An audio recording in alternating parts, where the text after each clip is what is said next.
This is Satya Pradyuman of Cirrus Research. Our latest regional outlier report is just out. The regional outlier looks at the fundamental comparisons across key regions in the markets. Importantly, this report takes a sector level, a much deeper dive at the key regions and markets. In this particular report, the title, LatAm Materials Shine Bright as Commodities Get a Green Light. In the report, we walk through two key areas.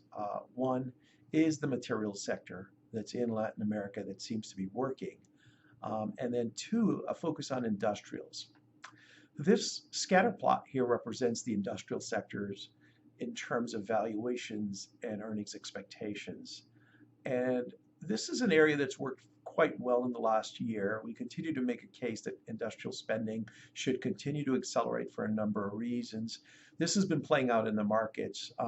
What's curious, though, is that a year, 18 months later, we're now starting to see multiples expand quite a bit.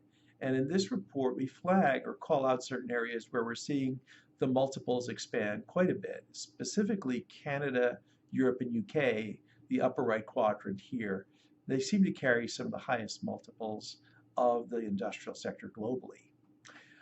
In addition to that, along the x-axis, we measure a level of optimism. So it doesn't look as if the multiples are also accompanied by aggressive earnings expectations. To some degree, this is consistent with our belief. However, the question is, are the hurdle rates being set too high now? So this is something that we are looking at more closely as we go forward here.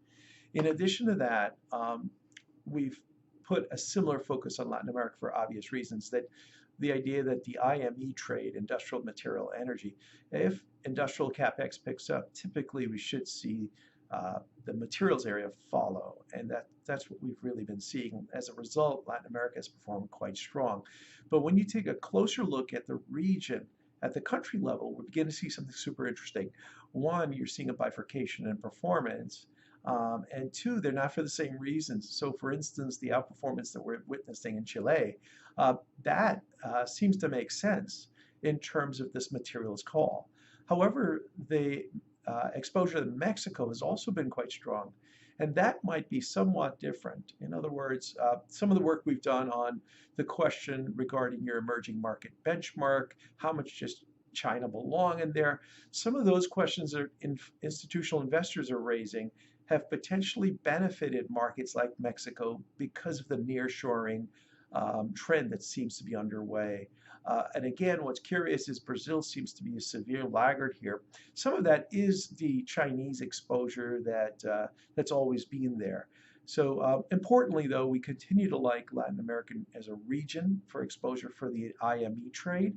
But it's interesting that not all of it's moving on the same elements. Finally, we have a slightly new look with our fundamental grid, global fundamental grid here. This is a sector level cut. The top ribbon, as you know, represents the valuation and expectation levels for markets. If the box is red, the market's more expensive. You go vertically down, you'll find which sectors are driving it.